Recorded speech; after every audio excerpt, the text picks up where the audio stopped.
طويل، لكنها ومهما كانت قديمة فلها بدايتها وتاريخها ونسخها الأولى في هذا العالم، كأول إبريق شيء على سبيل المثال، أو أول لوحة أو إعلان تلفزيوني، وأول فيلم في العالم، وأول فيروس كمبيوتر، وأول فيديو تم تحميله على اليوتيوب.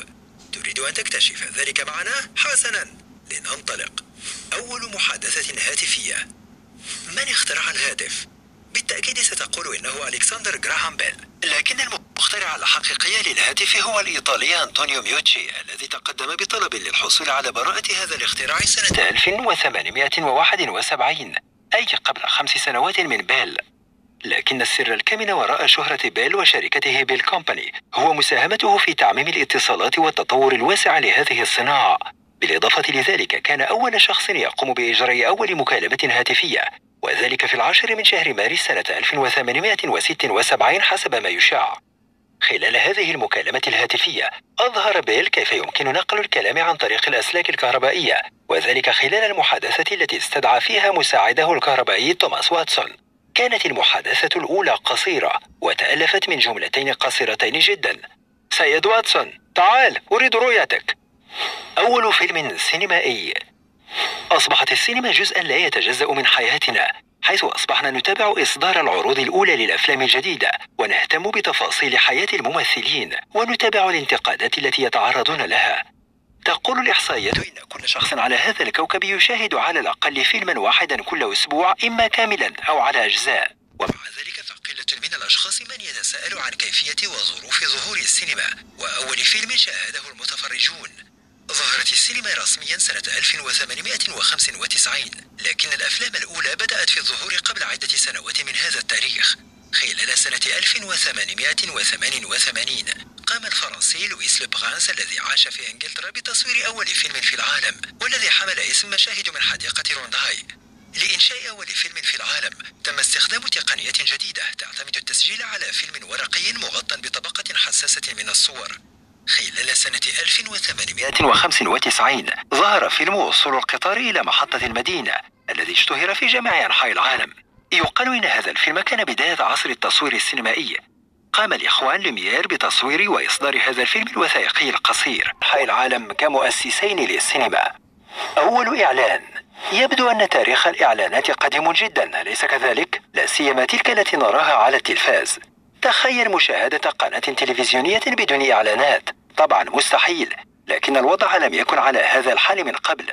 فاتح يوليوز سنة 1941 هو تاريخ انطلاق الإعلانات التلفزيونية، وذلك عندما نشر صانع الساعات بلوفا واتش جو مقطع فيديو مدته 10 ثوان على قناة WNVT التابعة لشركة NBC، وتم بث المقطع قبل مباراة البيسبول بين بروكلين دوجرز وفيلادلفيا فيليز، حيث كلف الشركة المصنعة حسب ما ذكرت عدة مصادر من 4 إلى 9 دولارات، وهو ما يعادل حاليا ما بين 67 إلى 151 دولارا.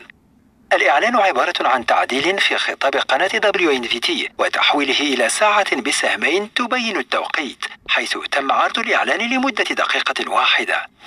أول كمبيوتر. إذا اعتبرنا الكمبيوتر أداة معقدة، فإن أول حاسوب تم اختراعه هو العداد الذي اخترع في بابل القديمة منذ 3000 سنة قبل الميلاد. ولكن إذا أردنا التحدث عن نماذج أكثر حداثة، فإن أول حاسوب ظهر للوجود كان الحاسوب القابل للبرمجة في الولايات المتحدة، الذي تم إنشاؤه وتطويره سنة 1941 من قبل عالم الرياضيات هارفارد هوارد بالتعاون مع 4 مهندسين من IBM. كان سعر هذا الكمبيوتر 500 ألف دولار، وتم تركيبه على جسم من الفولاذ المقاوم للصدأ والزجاج، ارتفاع يفوق 2.5 متر، بينما وصل وزنه إلى حوالي 4 أطنان ونصف، واحتلت مساحته عشرات الأمتار. أول لعبة فيديو. مثلها كمثل أي شيء آخر، فألعاب الكمبيوتر مرتبطة أيضا بما يسمى أول مرة. يمكن القول إن الجد الأول لألعاب الفيديو هي لعبة السفينتين الفضائيتين سبيس وول. تم إنشاء هذه اللعبة من قبل مجموعة من مبرمجي المعهد التكنولوجي في ماساتشوستس. ترأس هذه المجموعة ستيف روسل ومارتن غريتس بعد أن التقيا في ناد للرحلات الجامعية، وأصبحا صديقين تجمعهما اهتمامات مشتركة وشغف بالخيال العلمي. خلال شهر يناير من سنة 1962 قام بإنشاء برنامج بسيط، وبعد مرور شهر أصبحت لعبة كمبيوتر حقيقية تضم سفينتين فضائيتين تطلقان النار على بعضهما البعض. بالطبع فهذا النموذج يعتبر أبسط ما يكون، ولم يتخيل أحد ما ستكون عليه صناعة ألعاب الفيديو في المستقبل.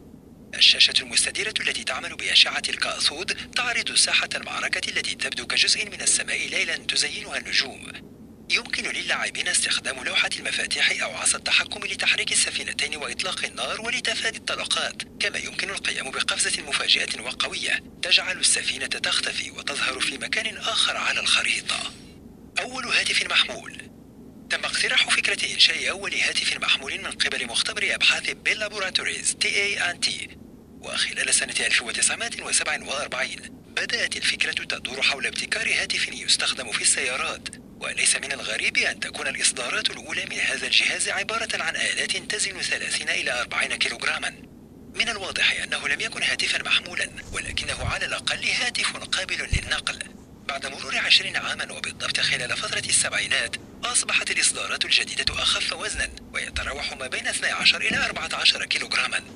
لم يكن معروفا كم من الوقت ستحتاج البشرية لإنشاء هواتف نقالة حديثة لولا ظهور مارتن كوبر الذي كان يعمل في شركة موتورولا. أدرك كوبر أنه يمكن جعل الهاتف المحمول أصغر حجما، وسرعان ما ظهرت فكرة شبكة الاتصالات الخاصة بالهاتف المحمول، وكان من الضروري العمل عليها بشكل صحيح.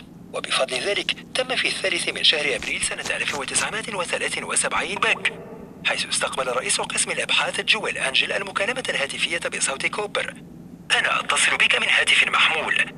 كانت تلك أول مكالمة تم إجراؤها من هاتف محمول، وفي الواقع كانت بداية لعصر جديد.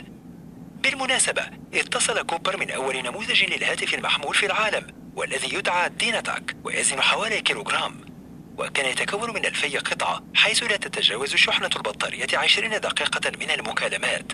ورغم ذلك فإن هذا الإنجاز كان تقدما حقيقيا تمكن من رسم طريق نحو المستقبل. وأخيرا، أول فيديو على اليوتيوب. عندما حمل الموظفون السابقون لشركة باي بال، وهم تشاد هيرلي وستيف تشين وجواد كريم، فيديو على اليوتيوب خلال شهر فبراير من سنة 2005، كان الإنترنت آنذاك مختلفا تماما عما هو عليه الآن.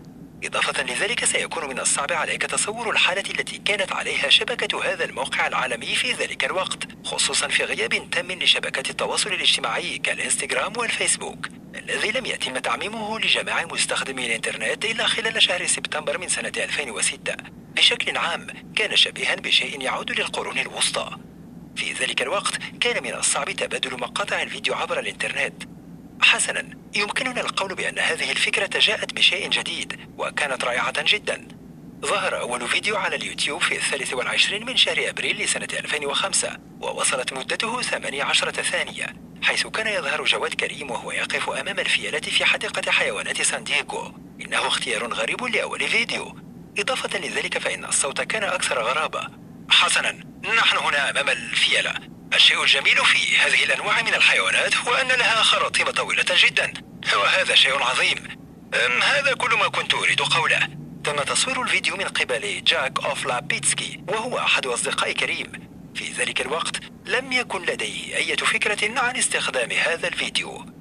إن أعجبكم موضوع اليوم من قناة هل تعلم، فلا تبخلوا قناة هل تعلم